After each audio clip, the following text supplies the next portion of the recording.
So how are you supposed to install trim onto steel stud when it has 0 holding power?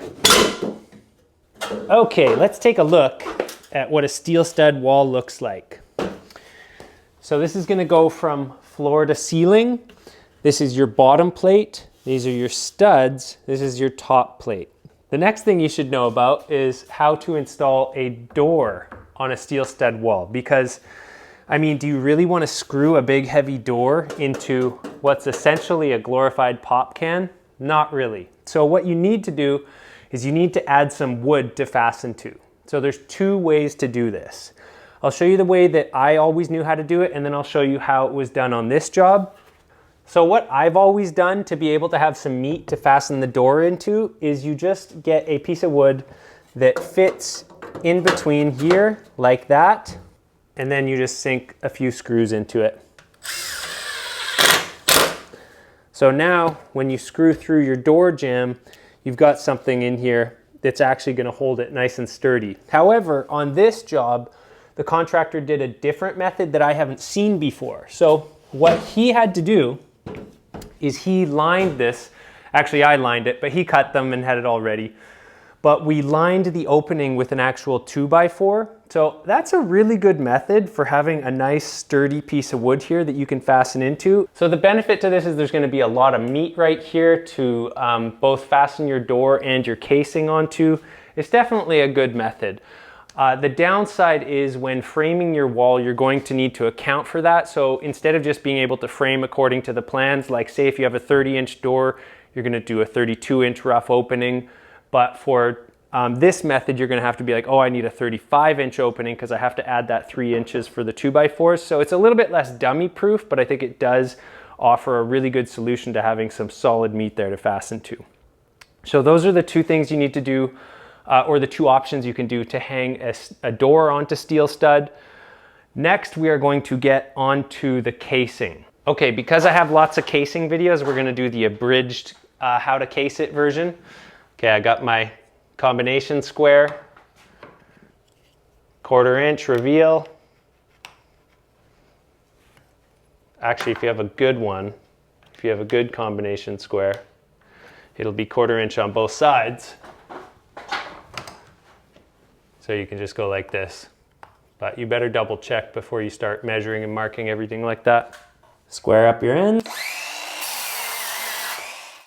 Mark your miter right there.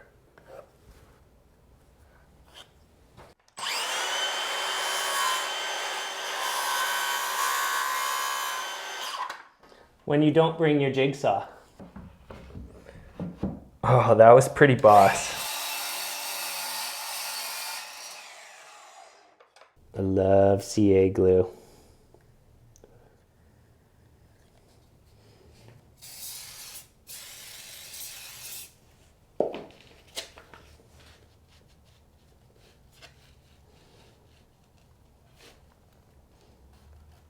Dang, need a new blade on that saw. That's way too open.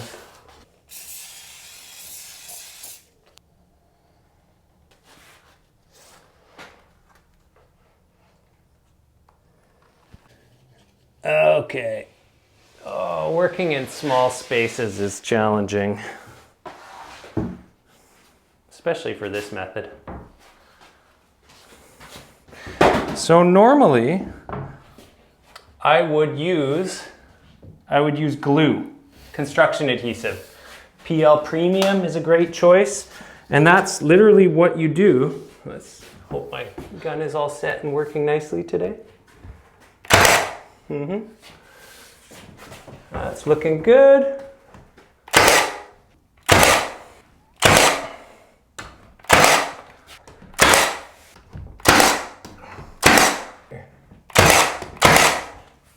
Okay, because we had so much meat around here, because we installed that whole 2x4, it was really easy to fasten this one, and we didn't need to use any extra adhesive.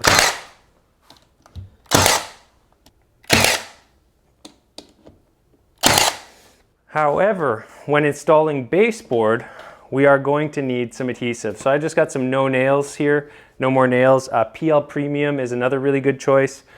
You can even use just latex caulking, Alex Plus. But how I like to do it is I just kind of think of each one of these as like a fastener. So I just add a nice big blob. I'm not one of those people that does some complicated glue pattern on this thing. Doesn't need that much. Okay, so here's where we have to think about how the wall was made. That's why we talked about the top and bottom plate. So the glue is kind of holding it in place, and we just want the nails to hold it temporarily. So we do have that bottom flange that we talked about, the bottom plate. We can nail into that. That has some holding power, and the glue is what will hold it over time. And then we can also thread our nails. So how we do that is, now we don't want to thread into a steel stud. If we thread into a steel stud, like go like this on an angle, it's going to hit the steel and it's going to boink, bounce right out. But yeah, we can thread it, so just a slight angle right there and right here. So those two fasteners are now going like this, and it's going to have some withdrawal strength while the glue is setting. So it's pretty simple. Just nail off a few in the bottom plate to kind of hold it tight. Make sure you push it down. And then thread them. And again, I do it not where the studs are, just anywhere.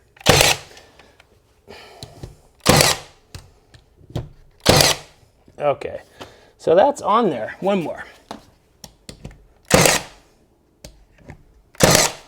That's on there. That's how you fasten it to steel stud. Boy, painter's gonna have a little bit of work. This gun is kind of blowing out those holes pretty bad. I'm not particularly happy with that. Maybe I should do a review on this gun. Anyways, that is how you fasten to steel stud. So if you have no wood, like if you only have the 1x4 in behind the frame, like the way I showed originally, how I usually do the framing, then you will need to use adhesive on the casing. Definitely use adhesive on the baseboard. But that's it. That's installing trim on steel stud. It's pretty simple. There's just a few things you need to think about. And I told you what those all are. And I'm really tired. And it's the end of the day and I want to go home now, you guys. I hope you're doing really well. Thanks for watching Vancouver Carpenter. I hope this helps you get your project done. Till the next one.